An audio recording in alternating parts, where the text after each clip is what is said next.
Hello world, how you doing? Welcome to the Spin the Wheel podcast with me, the Edi Johnston Bit. I hope you are doing okay. I hope you're looking after yourself and all of your loved ones as well in these weird times we seem to be living in. So, the Spin the Wheel podcast, what is it? Really simple. I've got my spinny wheel. I've got a bunch of questions on it. Give it a spin and see exactly where it's going to take a chat between me and my guest. And who is the guest for episode 2? Why, it's Hannah Jordan. Hannah is the front woman from the band The Weapons of Sound. The Weapons of Sound are a band who play kitchen sinks, shopping trolleys, gas pipes, all that kind of thing. They are known as the world's greenest band. They've been going for a bunch of years and played all over the place, not just the UK, but Europe, Africa, all kinds of different areas. So yeah, it should be a fascinating chat, finding out exactly about her, what she's up to now, what the band are up to, and where they're heading. So join me as I have a chat with Hannah.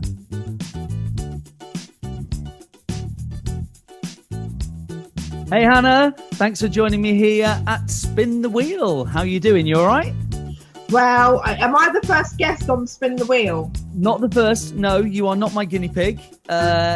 It's fine. We've been through a few questions before we got to you, and then we'll see exactly where this goes. Who knows? So, few basics to start off with then. Yeah.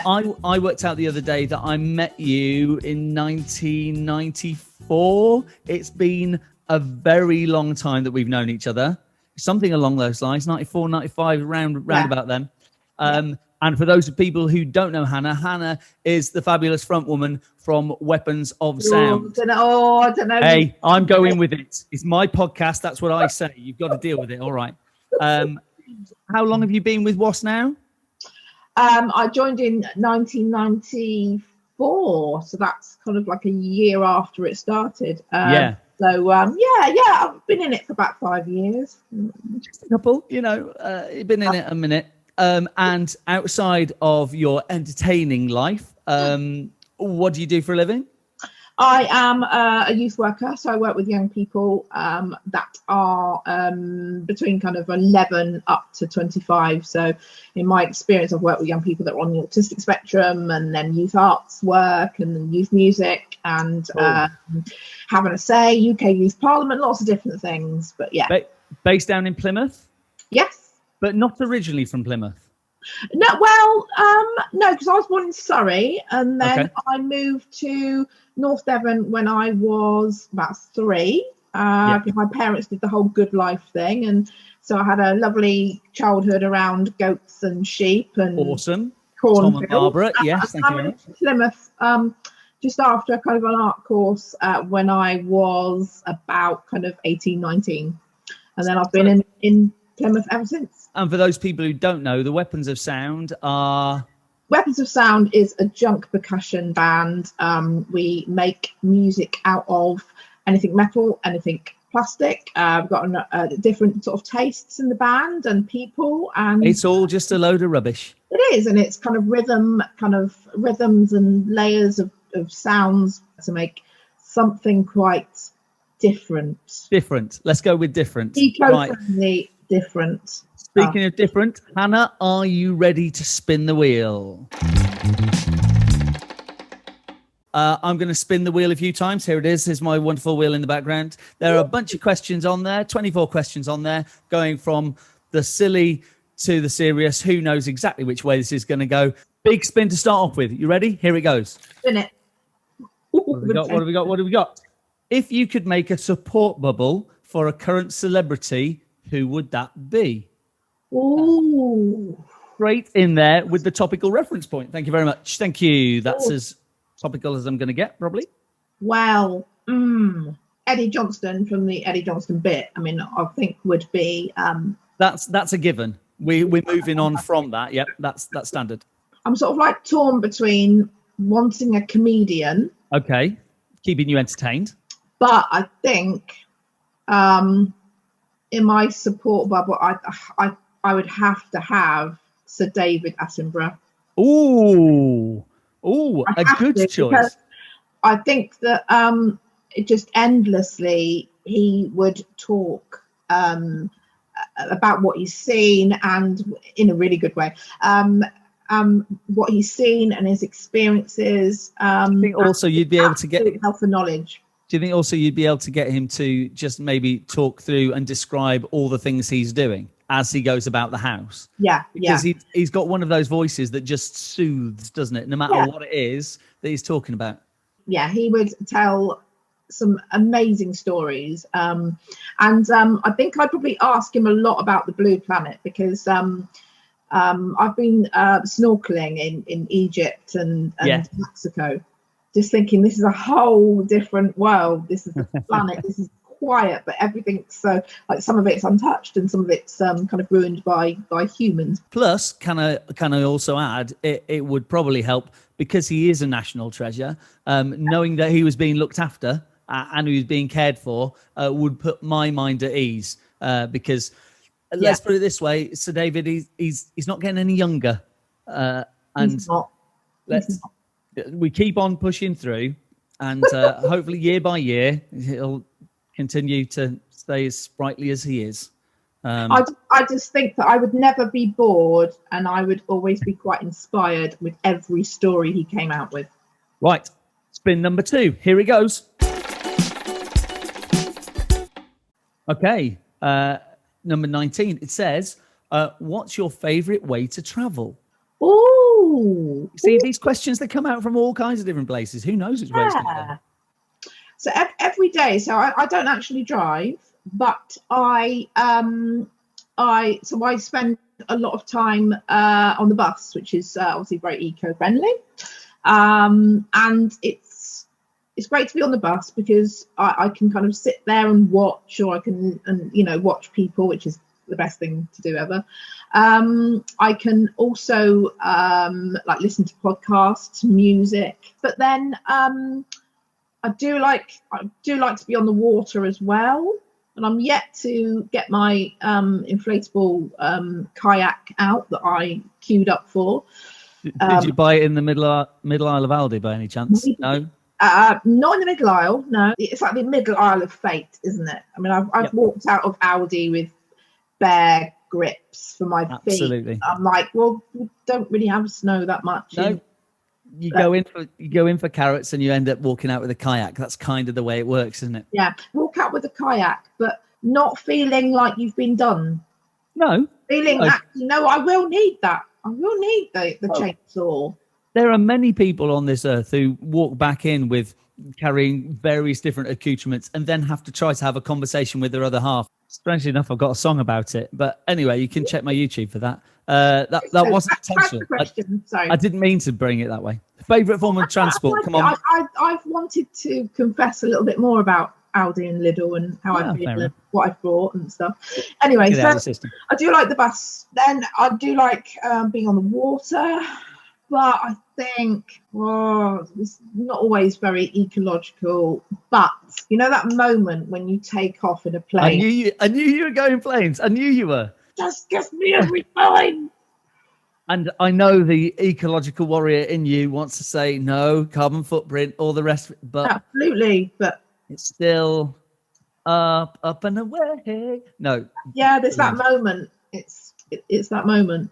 Nice. But I think obviously, I occasionally go on holidays and stuff like that. But I've been. You mean when we used to be able to go places with weapons? Obviously with weapons of sound. So it's kind of like our gas pipes are in there with the luggage. So carbon footprint. Well, we've gone and we've raised awareness of environmental. Keep arguing it. Around the world, so we've balanced it out, really. Absolutely, no, quite. And the thing is the fact of when you do have the gas pipe. How long are the gas pipes? It's 11 foot. Yeah, I was going to say it's at least 10 foot, isn't it? Yeah, 10, 11 foot bertha. And it's very difficult to try to travel any other way. To actually stick them on any other form of transport is quite a tricky thing to do. Do you remember the very early years? I mean, in the last kind of few years of when we need to take the junk abroad, they've gone on ships or they've gone on other sort of haulage, and so it's a lot kind of more ecological. But in the very early years, do you remember carrying the gas pipes through Gatwick and Heathrow, and the only way to carry them through would be to whistle the dam busters? Do you remember? Well, you see, I don't remember because I never got invited on those lovely abroad trips.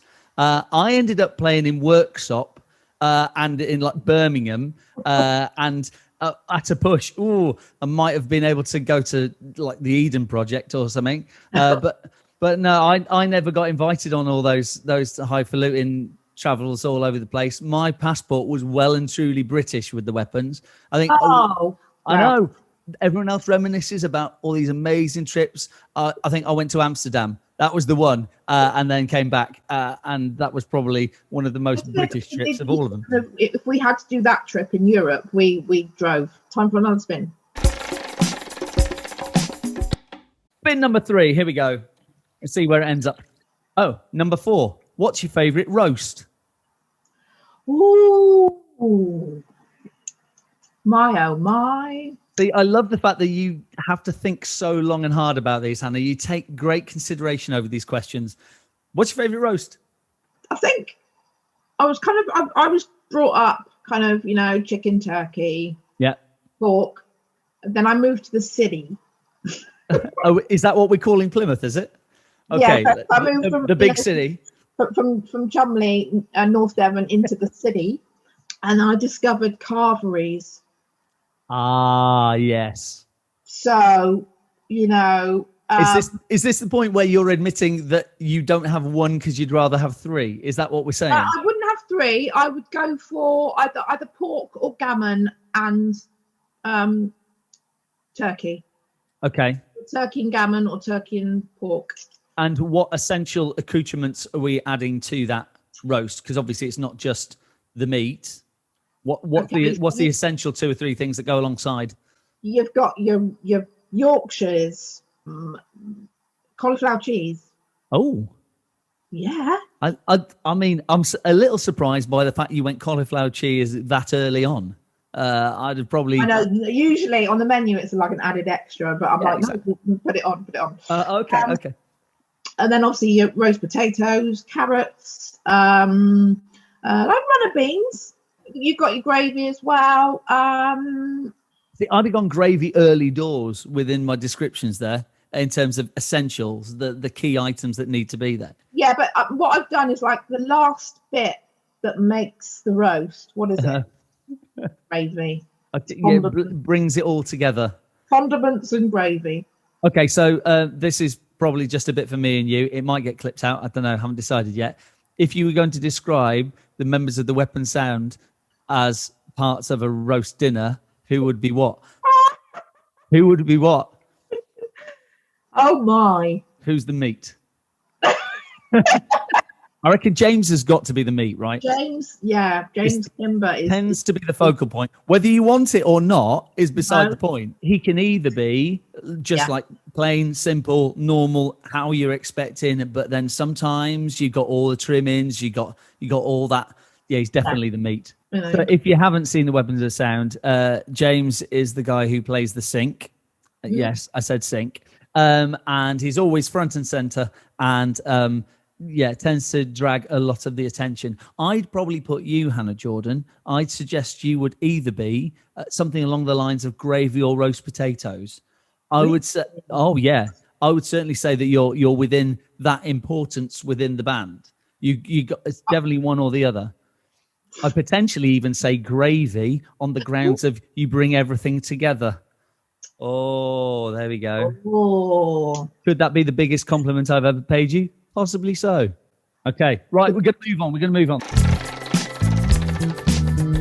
This one, though, a little bit different. Most of the time, the spins are random. I might see if I can find a particular question that I want to see. You ask what it's going to go for. There it is. Strangely enough, it's ended up on number 9. Oh, I really wanted to ask you this question. Who from your past would you most like to be able to see where you are now? I think it's a collection of people with the same role. Is that okay? Yeah, go for it. You're in charge. Woo. Nobody told me that. That wasn't in the contract. I think it would be my grandparents. I've got a beautifully different setup. So I've got four sets of grandparents. Four sets of grandparents. Yes, absolutely. Wow. My granddad died when I was about 4 months old, and then my nana died when I was about 8 or 9. Because I'd like to see what they make of what I do. Do you know what your grandparents did? Yeah. I think there's a whole kind of range of different, from being in the services to being a reverend and part of these and stuff like that. So that's probably why I like to talk quite a bit. Yeah.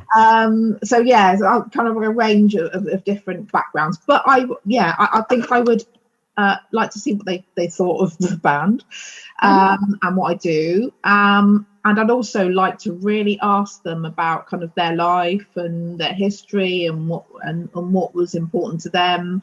Because I think when you're younger, it doesn't always make sense to you how special kind of grandparents are, and I would probably ask them loads of different questions about lots of different things. But I'd have them all 8 of them kind of in a room. I probably wouldn't kind of talk so much apart from listen. Just do some listening. Do you think they get on? Yeah. Let's go with that. Let's go. I would be the gravy. Always the gravy. Right. Okay. We've got 2 more. Let's go with this one. See what happens. We've gone. I'm going to have to spin again because that's the same question we just had. Okay. What made you fall in love with percussion and drumming? I've always liked music. So I played guitar since I was about 6 or 7 and sang. But then I saw a rehearsal once of this band, Weapons of Sound, and I was just blown away by the layers of different rhythms and sounds and how it all came together.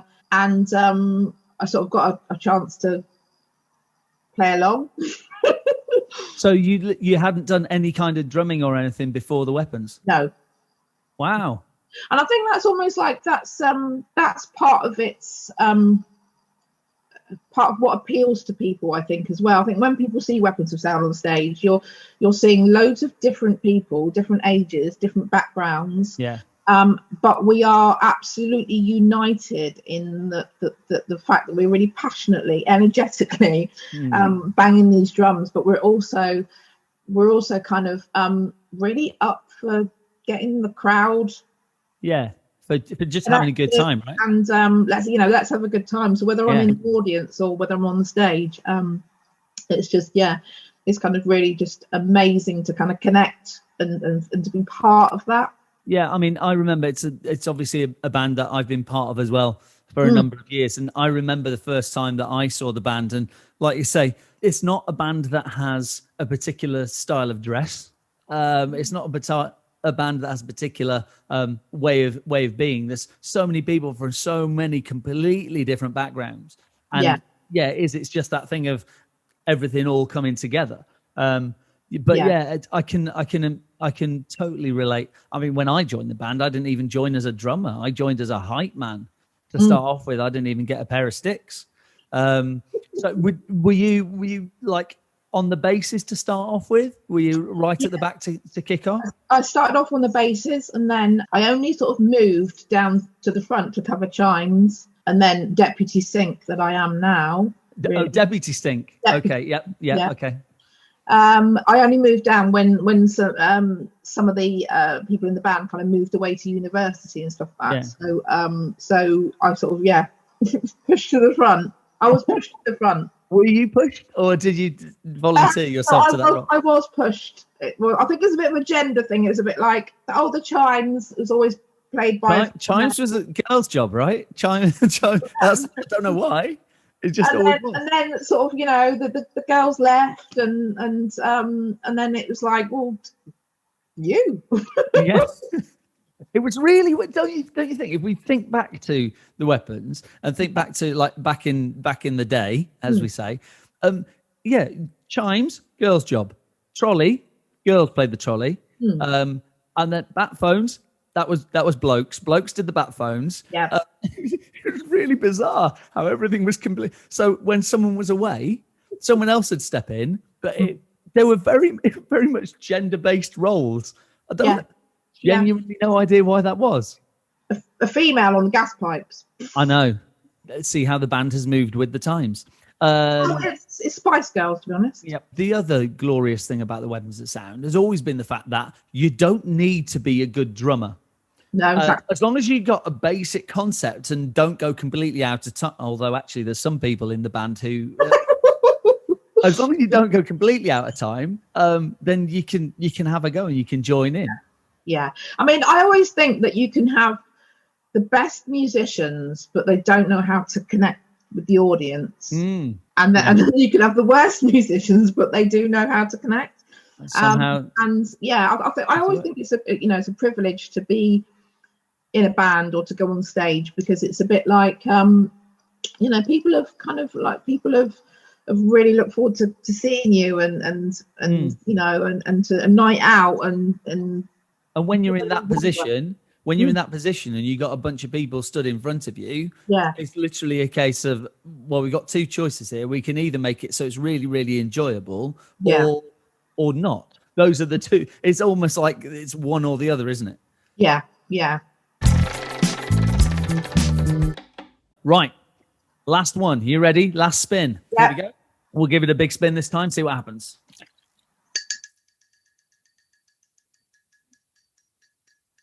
Number 1, who most inspires you? We got a deep and meaningful one. It was so close to give me a story about shoes as well. Do you know what? I don't think there is one person, because even through my work, sometimes I have I've worked with a young person that's just come through so much, and they've got so much on their plate, and they've just been dealt the worst kind of blows, really, or cards, really, in life, and they've just come through it. They've been really resilient. So sometimes it has been kind of young people that are really inspiring. Sometimes it has been like the last thing. Last night, my friend sent me a YouTube clip of Prince doing Purple Rain, and I love Purple Rain anyway. But it was this performance that was just reminding me just sort of how music is amazing. So, but I'm gonna go really left field, and I'm gonna say nature. Nature is I think perhaps the older I get, the more that I am inspired by just what you see and how things work. You definitely will get on with David Attenborough, wouldn't you? Yeah. You'd love that. I think that's one of everybody's dream holidays, would be going whale watching with David Attenborough, right? Something along those lines would be just that would piece all those bits and pieces together, wouldn't it? Right. There we go. That's the wheel spun for this podcast. How was it for you? It was good. It was good. You see, you never know which way it's going to go. It can go all kinds of different ways. Who knows exactly? And I kind of quite like that. I mean, usually on kind of like Zoom, on Zoom kind of meetings, it's the backdrop, isn't it, that people look at. You've got a good backdrop there. You've got books and CDs. Yeah, I've just got my branding in various different places that you can possibly manage. Right, Hannah. Lastly, then, for me, what A, have you got anything to plug? And B, how can people find you, find the weapons, find out about it online? I've got nothing to plug personally, apart from it's lockdown. Please stay safe. Look after yourself. Just try and connect. Just try and look after each other, and look after others as well. So that's what I want to plug. Okay, nice. Good plug. Good plug. That's kindness. Weapons of Sound, obviously, it's www.weaponsofsound.com. And then also you can find us on Twitter and Facebook and Instagram. So Good stuff. check us out. You can also see loads of videos on YouTube. Yes, all good fun. And when the world opens back up again, I dare say the weapons will be out and hitting as many stages as they possibly can. We're going to play at the Love Summer Festival in August this year with Baby D. Remember Baby D? No, I'm too young for that. No, you're not. No, you're not. So we've got a couple of bookings already, which is really good. So let's hope. Yeah, let's hope we're all back. Absolutely. Here's hoping everything opens up and the world becomes that little bit more like it used to be back in the olden days. Hannah Jordan, thank you for spinning the wheel. Thank you, and I'll see you very soon. Bye-bye now. Take care. Bye-bye.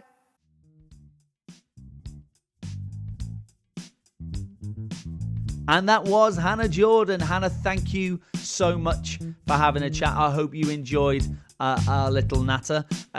You never quite know where the wheel is going to take you. That's just the way it goes sometimes. I hope you enjoyed listening through it. If you did enjoy it, don't forget, click, like, subscribe, do all that good stuff, and pass it on to anybody else that you think might be interested. That'd be good as well. Thanks ever so much. Take care of yourselves. Look after yourselves. Ta-ra now. Bye-bye.